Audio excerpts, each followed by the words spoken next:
The Matchgirls strike of 1888 in London. The strike started in 1888.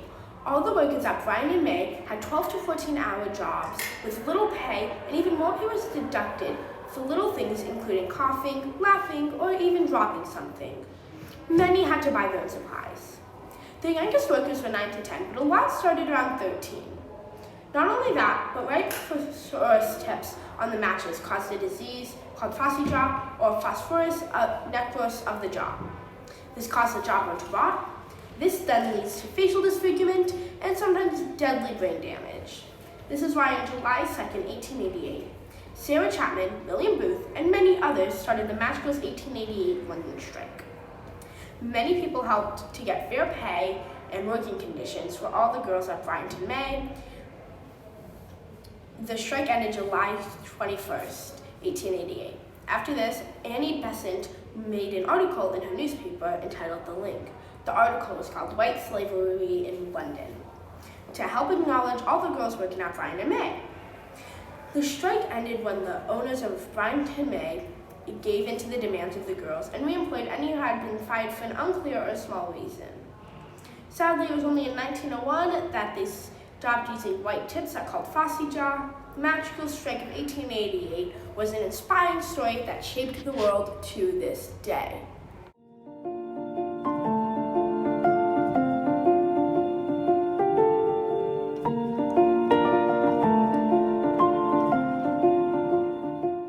The modern economy started in the mid-1800s to early 1900s, a time period known as the Gilded Age, which is remembered as a period of mass migration, immigration, industrialization, and labor movements. Working conditions and the safety and health concerns of employees were not great of concern until the often forgotten but inspirational story of the Matchgirls London strike of 1888. The Matchgirls strike of 1888 connects to frontiers in history because it impacted women's rights and helped make a better future for everyone.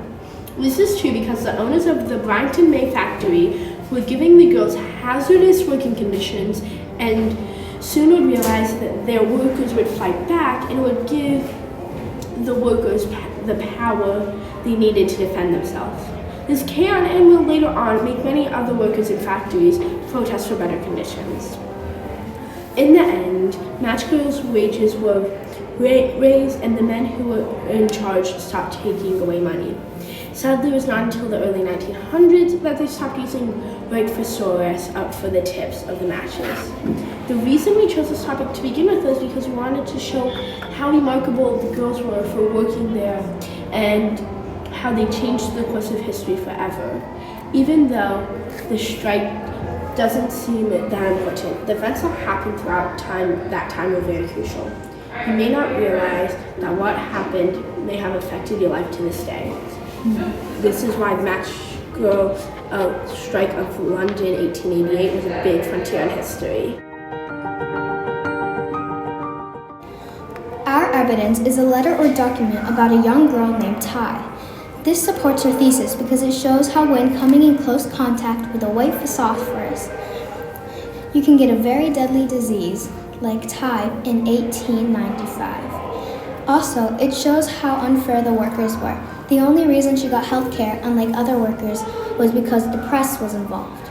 We found it ironic how the case was filed on the Friday the 13th. This also proves our thesis because some people, press, doctors, and some of the public, wanted them to be treated fairly while others didn't. Another reason was that the factory owners didn't know that they were hurting the girls working there and acted like they didn't know about the actual case they were dying, phosphorus. So in conclusion, that is why this letter matters to the inspirational story of the women working at the Bryan and May factory.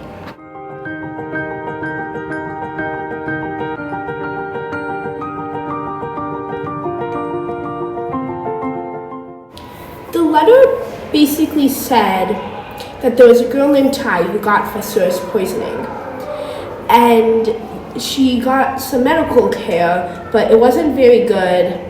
And the main reason she got it was because the press was involved and the Bryan and May factory did not want to get bad public publicity.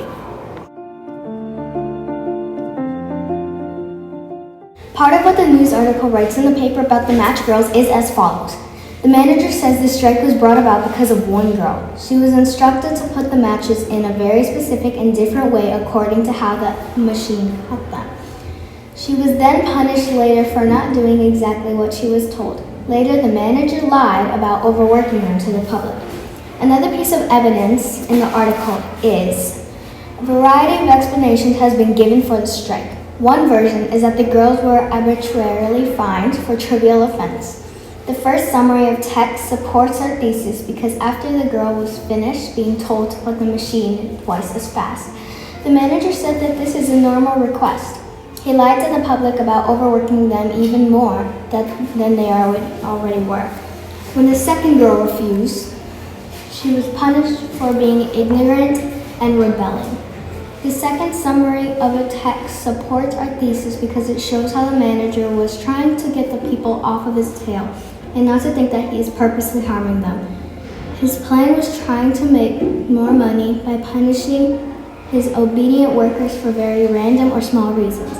That is why the news article shows and supports how hard it was for the Matchgirls to work in those hazardous conditions and how cruel their bosses were to them.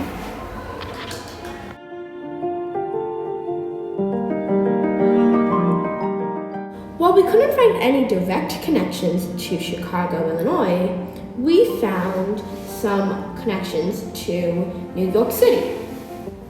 In Manhattan, on March 25th, 1911, the Triangle Shirtwaist Factory fire took place. It was a very sad occasion where 146 people died and there were 78 injuries.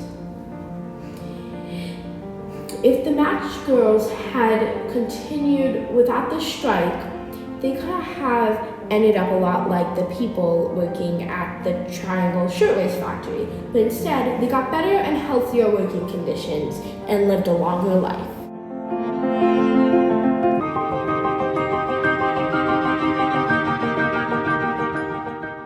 The Matchgirls strike of 1888 was important because it helped change the world to this day.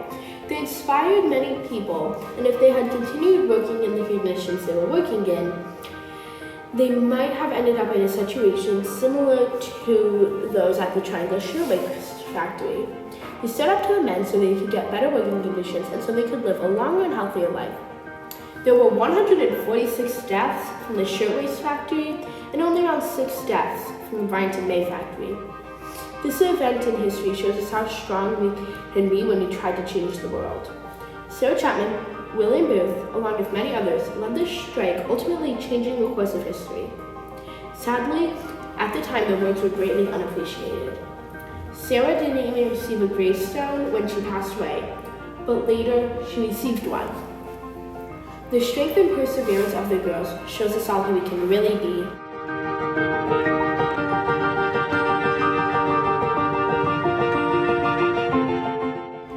Our third and final evidence is Bryant and May's patent safety matches are harmless to those employed in their manufacture and afford protection from fire.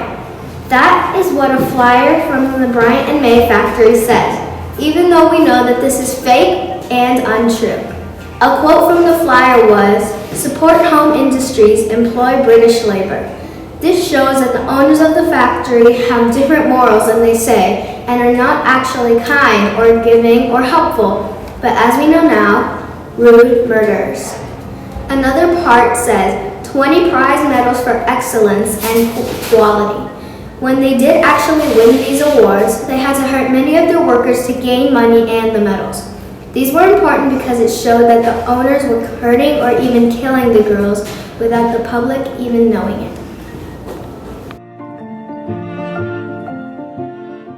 In conclusion, although all the harsh working conditions that the girls had to suffer through, they still found a way to stand up in what they believe is right. As we showed in all 3 of our evidences, the first one, the document about a young girl named Ty who was very sick from the white thesaurus tips. Our second evidence, the news article about the harsh conditions that the Matchgirls had to suffer through, written by Anne Besant. And our third evidence, the flyer from the Bryanton, Maine Match Factory Company, saying all these lies, hoping to get more business from people getting matches.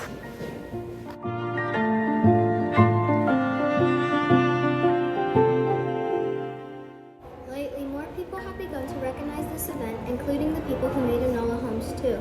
A big part of the movie was the story and the lives of the Matchgirls and how their conditions affected them and their lives.